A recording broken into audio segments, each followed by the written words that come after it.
Okay, we are joined here for the Transform Dialogues, a live podcast at Transform 2025, part of the People Strategy Leaders podcast. I'm Zach.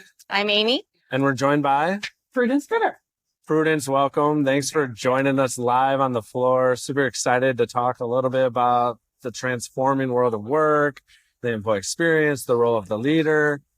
To kick us off, tell us a little bit about yourself. Who are you? What is some of the work you're leading? Yeah, so thanks, Zach. Thanks, Amy. So appreciate being here. So Prudence Fitter, Global Head of HR, leading HR for automotive and manufacturing, as well as business and development at Amazon Web Services. And I've been in the HR space for 28 years. One of the things I'm passionate about is employee well-being, which is what my panel discussion is on tomorrow, burnout and avoiding burnout. So happy to take this conversation wherever it makes sense for us today.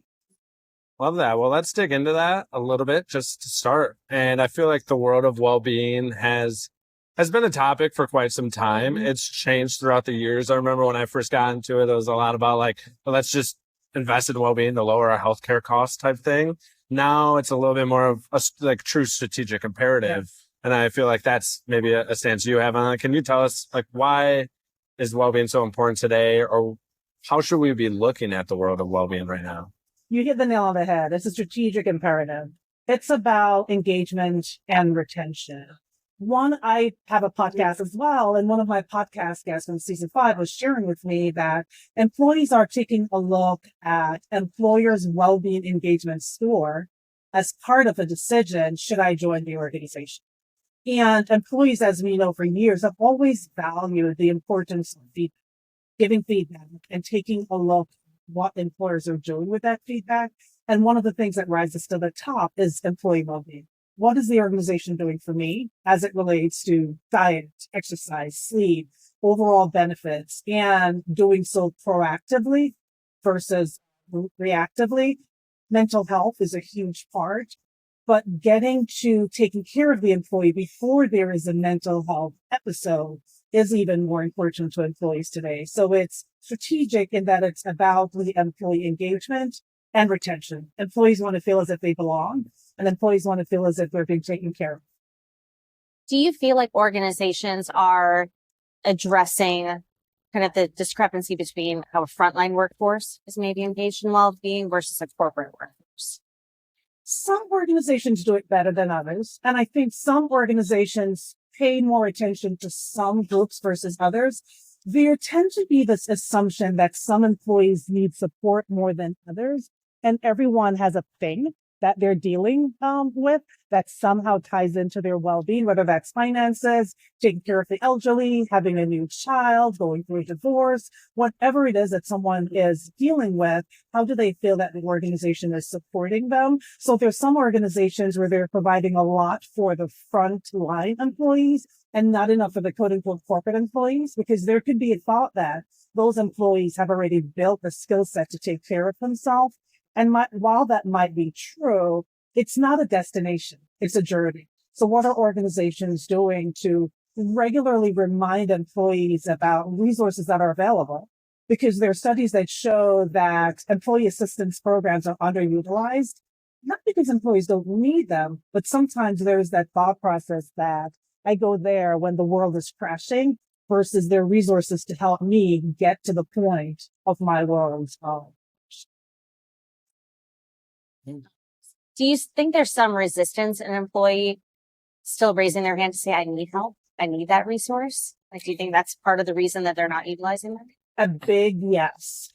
When I talk to employees, there's a thought process of, it wasn't that bad. I needed help, but I didn't need that much help. And so I didn't want to bother anyone, and I didn't want to seem as if I need to leave or I need time away. I just need that little extra support. And the reason I feel that is because we want to feel as if we're taking care of ourselves. We want to feel as if we're doing well. And sometimes we wait too long to address what we need to address. But if we have leaders as well-being role models, so leaders who are saying, last year I needed to take a week off because I lost my pet. I've literally had a leader say that. No, I haven't had a pet since I was young, so I don't have that connection. But I appreciated a leader that I looked up to sharing the impact that losing a pet had on their family and the fact that they needed to take time away. And my feedback was, can you share that on our next team call? I'd like for you to be vulnerable. I'd like for you to share with others how you take time away. When a male leader steps away because they have a birth, right? Sharing and normalizing that you were there for your wife, you're there for your child, you're there to make sure that you keep the family going and you're stepping away from work to be whole at home. That is also important. So I truly believe that if leaders normalize the conversation about how they stay whole, how they step away at 4 p.m. Tuesdays and Thursdays to coach their son's team and then come back online later or pick up work the next day. What are some of the things that they are doing to be whole? That helps other employees recognize that, oh, others are struggling too. And this is how they address it. And so I can do the same. It always seems like an interesting tension for leaders to balance, right? On one end, we, as a leader, may feel that pressure to maintain performance, to be on, to help drive the goals of the organization forward. We also want to create that space for employees so that they can speak up if they're having mental health issues or they need to step away or they're burning out, and make it seem like, hey, you're not bothering me. It's okay to come to me about these things. But then they also need to role model it and take care of themselves during these kind of their own high pressure moments. Right. Can you talk more about like that role of the leader? Like, how do we balance what seems like competing priorities sometimes, right? And then what is the role of the leader to kind of hold that space, or how does one become that leader of today's workforce? A leader who's always on will burn out. And a leader who believes that they should take everything on is not sustainable for long. It will work for a short period of time, and then they start to become ineffective and then not at all able to do the job that they were hired to do. So leaders who are sharing what they're doing to take care of themselves and how they are going about it, and asking employees, like leading with that in team meetings or ending team meetings with that. Celebrating someone who just ran a marathon and how much preparation it took to be able to do that. Welcoming someone back who took some time off to take an extended, 2-week trip to go hiking with their family that they've missed for the last 2 years. And now they're coming back and saying, I did this with my family. Oh, and while I was on this particular trail, here's what came to me. Right. And I stopped and I'm like, Siri, help me take these notes, and helping them recognize that because they took the time to pause, they came back more refreshed. They came back with more and better ideas, and help them make the connection. Right. A rested person, like employees want to do well at work. They want to be innovative. They want to be able to do more, but making the connection to this individual paused and they came back fresher and better. And these are the ideas they brought back with them.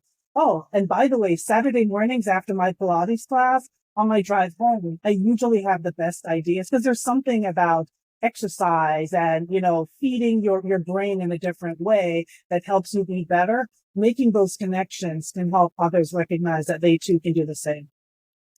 I'd love to kind of focus now this conversation on you as an HR leader, right? Because we in HR, people leaders have such like a service mindset to the organization where they tend to burn themselves out as well, right? And I've seen so many, it's unfortunate, but so many CPOs, CHROs step away from their organization over the past year or two because they just couldn't keep up anymore, right? They needed to take that sabbatical, take some time off to recharge. How do we support a sense of well-being and performance in the HR department? Like, what does that start to look like for you as a HR leader? Yeah, starting with the HR for HR model. I've been hearing that a lot now. If you're in a larger organization, it's not new, but for smaller organizations, it's newer. Finding that support system. I think one of the reasons why I've come close to but never burned out is because I've always had a strong support system. And I've always had individuals asking, so how are you doing? And pausing to get that response. But not everyone has that. But recognizing that we need that and seeking that out. I reached out to a leader that I admired on LinkedIn blindly. Didn't know her, recognized that we had a couple of similar connections, and she responded. And she agreed to mentor me. But I recognize that a lot of what she's doing currently and what she has done mirrors some of what I'm doing or what I've done. And what she's doing now are things that I aspire to. And so I reached out, and she was kind enough to reach back out, and we now have a connection and met here at Transform in real life. Oh, that's awesome. I know, that is absolutely awesome. So one, recognizing if you don't have that support system and asking for it, if your organization has it, take advantage of it. Sometimes we have it and we don't take advantage of it, and scheduling time for ourselves. So for me, sleep is definitely one of those that I'm really passionate about. 8 hours of sleep every night. And I don't always hit it. But recognizing if I'm 2 nights in a row, okay, what do I need to shift? Right. And making sure that I am at my best, because I know that I need that 7.5 to 8 hours regularly to be at my best, and working hard to get back there when I'm falling off, and asking others to hold me accountable.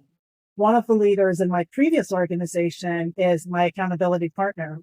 And as I was getting on the plane to come here, I got a text from him, and I thought, I can't answer this because how was last week as far as your workout, free specific things, but it also put things into perspective for me. Okay, so what can I do while I'm at this conference to get back on the workout wagon? And also, what are the 2 connections that I can make that when I meet with my accountability partner, I can say, it wasn't just their giving. I made connections, and these are the connections and why it's helping me professionally. Oh, and by the way, I made time to make sure I get in my steps. So having that accountability partner is huge, but also recognizing when you can do more for yourself and having that person to help push you makes a big difference. Okay, so we're at Transform. A lot of it's about the disruptors, the big things coming, the transformations in people and tech. As we kind of wrap up our session together, what are some of the big, bold predictions you have, or big challenges or things people should be thinking about to stay ahead in the world of work? Yeah, what comes to mind for you? Normalizing the well-being conversation, having those regular reminders, sharing. I need to get my 7.5, 8 hours. Last week suffered because of the time zone difference. This is what I'm doing to adjust. How can we leverage technology to feed information to our employees about taking care of themselves? And how can we go a step further to personalize it to them? So if I'm doing really great on diet, that's not the truth, but let's just imagine, because that's a huge goal. If I'm doing really good on diet, but sleep is that part of me, there should be a way for an organization to create something technologically that allow employees to put in their well-being wishes. And how can it send reminders, and how can it celebrate employees in a way that's personal to them? And for those that feel comfortable with having that big splashy celebration that involves others, how can we make that possible for them? So I tend to be a little bit more private, and I love the kind of one-on-one conversations about my well-being, but there's some that want to shout all of their successes and shout when they're not doing well to get that boost of energy from others. How can we create something that feeds that to employees? And it's so personalized that we know how they like to be celebrated, what are the milestones, and what's next after they've met the milestones. I love that. Well, this was wonderful, Prudence. Thank you so much for joining our session. I have to applaud you so much for being a role model for this space and bringing these practices and these mindsets about well-being, leadership into your own work, into the community. It means a lot. So thanks for participating in this. Thank you both. I appreciate being here. Yeah. Thanks. All right. That was awesome. Thank you. That went by fast. Rocked it. For watch. I'm like, there's no way that's time. I know. It flew by. So, yeah, that was awesome. Thank you. So, yeah, flew by.